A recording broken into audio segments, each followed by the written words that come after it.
জুবায়েদ আমার সাথে এটা না করলেও পারতো। ছোট থেকে কি ওকে কম ভালোবাসতাম? আমার সাথে এমন বেইমানিটা না করলেও পারতো। আমার মামি, চাচি, খালারা সবাই মিলে আমাকে টিটকারি মারছিল। সেই দিন আমি মাকে নিয়ে সেখান থেকে চলে আসি, আর এক মুহূর্ত সেই বাড়িতে ছিলাম না। আমি চলে যাওয়ার সময় জুবায়েদের সাথে ধাক্কা লাগে। জুবায়েদ এসেছিল কি হয়েছে তা জানার জন্য। জুবায়েদের সাথে ধাক্কা লাগার পর কাঁদো কাঁদো চোখে আমি তার দিকে তাকিয়েছিলাম। ও কিছু একটা আন্দাজ করতে পেরে সোজা চলে গেল রুমের ভেতর। রুমের ভেতর গিয়ে দেখলো সবাই হাসাহাসি করছে। ও গিয়ে জিজ্ঞেস করলো, কি ব্যাপার, কি হয়েছে, সবাই এত হাসছো কেন, আর রিয়া আর ফুপু কাঁদতে কাঁদতে কেন চলে গেল? তখন জুবায়েদের মা মানে আমার মামি বলল যে ওর গার্লফ্রেন্ড আছে শুনে রিয়া কাঁদতে কাঁদতে চলে গেল। তারা মা মেয়ে আশায় ছিল আমার ছেলের বউ বানাবো ওকে।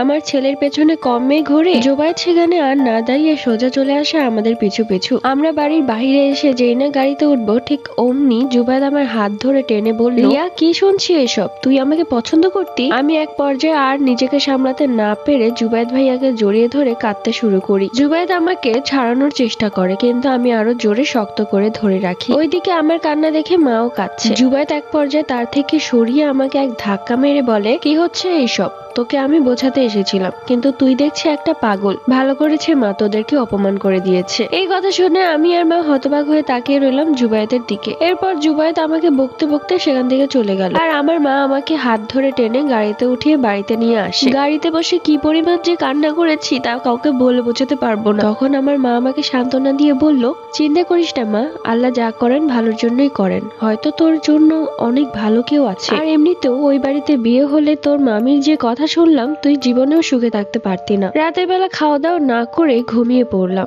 সারা রাত কান্না করলাম। কাকে আমি এত মন দিয়ে ভালোবেসেছি, যে কিনা একটা বারও আমাকে বোঝার চেষ্টা করলো না, সবার সামনে আমাকে এভাবে অপমান করলো।